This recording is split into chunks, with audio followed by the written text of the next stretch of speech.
জুলুম করতেছি, মা বাবার সাথে আদব কায়দা নাই, শিক্ষকের সাথে আদব কায়দা নাই। দেখা যায় বাংলাদেশে শিক্ষককে পানির মধ্যে ডুবায়। 1 নম্বরে হলো আদব, 2 নম্বরে হলো ধৈর্য। ধৈর্য আবার 3 রকম আছে। 3 নম্বরে হলো তওবা।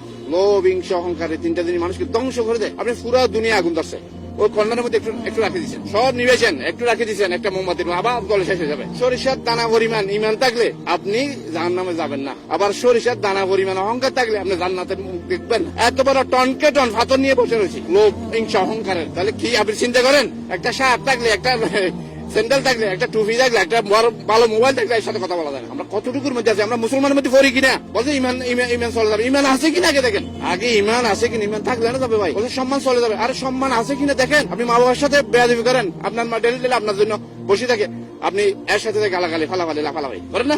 অথচ আপনি গাড়ি নিয়ে বাইরে সিএনজি, আপনার মার ঘুম নাই, আমার ছেলেটা নিরাপদ আসে কিনা, আমার তো শীত আসে কিনা। কিন্তু ওই মায়ের সাথেও তো আমরা ভালো ব্যবস্থা নেই। তোলা বাইরে কি করবো? আচরণ, বিহেভিয়ার দ্যাট নট গুড, তার কিছুই নাই। যার আদব নাই, আদবের জায়গা দুনিয়াতেও নাই, আখেরাতেও নাই। আগে আদব ঠিক করেন, তারপর ধৈর্য সহকারে নামাজটা আদায় করেন, তারপর আল্লাহর কাছে অহংকারের জন্য তওবা করেন। সব ফিনিশ। করোনাভাইরাস দিছে কে? আমি প্রশ্ন করতেছি, কে দিছে? আল্লাহ কেন দিছে? দুনিয়াতে আপনি কলেজে গেলে, ইউনিভার্সিটিতে গেলে প্রশ্নপত্র এখানে যদি ফাঁস হয়, পরীক্ষাটা আবার হয়। কারণ একবার ফেল করলে পরীক্ষাটা আবার দ্বিতীয়বার দেওয়ার সুযোগ আছে। আল্লাহ নিজেই পরীক্ষা প্রশ্নপত্র ফাঁস করে দিচ্ছেন। এই প্রশ্নপত্র ফাঁস করছে, এই কাজ করলে জান্নাতে যাবে, এই কাজ করলে জাহান্নামে যাবে। এবং শুধু এইভাবে না, কোরআন দিছে, গাইডলাইন দিছে, নবী রাসূল পাঠাইছে। আপনাকে এমনি মেলা দেয় না দুনিয়াতে। এই জমিন যেটা দিছে, রিজিক দিছে, সব দিছে, এবং গাইডলাইন দিছে। এটা আগুন, এটা পানি। আগুন ধরলে পানি দাও নিবে। জাহান্নামের আগুনের জন্য চোখের পানি। আল্লাহর কাছে মুমিনের চোখের পানির অনেক দাম। মা আছে দুনিয়াতে যখন আমরা আসছি, তখন কোন ভাষা জানি? এখন তো ভাষার গৌরব করি, ইংরেজি জানি, হিন্দি জানি, বহুত কিছু জানি।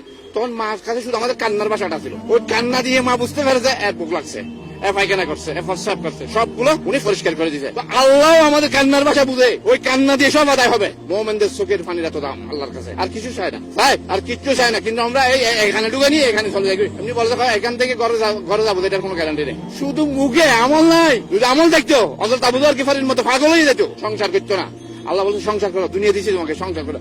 পরীক্ষা বলো, তুমি লিখলো, ভালো লিখলে তাও নাম্বার, আর বসে থাকলে তাও নাই, আজেবাজে লিখলে তাও নাই। 70-80 বছরের হায়াতের দাম আছে। আল্লাহ জিজ্ঞাসা করবে, তুমি এই হায়াতটা কিভাবে কাটাইছো, তোমার যৌবন কিভাবে কাটাইছো, তুমি ধন সম্পদ কিভাবে ইনকাম করছো, এবং কোন পথে।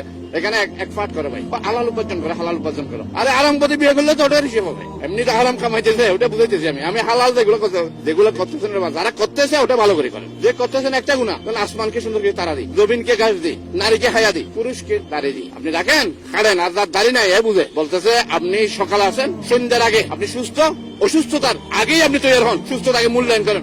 সবচেয়ে বড় শিক্ষক হচ্ছে সময়। আপনি সময়কে গুরুত্ব দিন, সময়কে প্রাধান্য দিন। যদি 1টার নামাজ যদি আমি একটু পড়লে কাজ হয়ে যায়, 10টার স্কুল যদি 10:30 পানিশমেন্ট আছে, তাহলে আপনি সব কাজ, আপনি 5 ওয়াক্ত নামাজটাকে ঠিক করে নেয়, অটোমেটিকলি সব ঠিক হয়ে যাবে ইনশাআল্লাহ।